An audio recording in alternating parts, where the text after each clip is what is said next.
Hello from Auduro. We are here today at Mīzeļu Mopši closing of the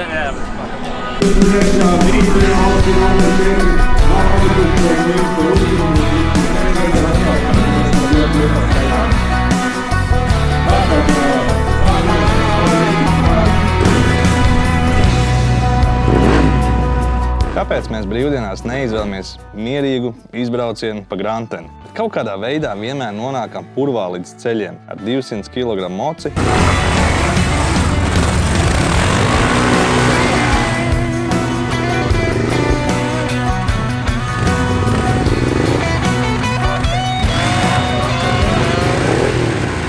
Turienes moto sarunās Artis Grīnvalds, zemesargs, vīrs, tēvs un Mīzeļu Mopsis.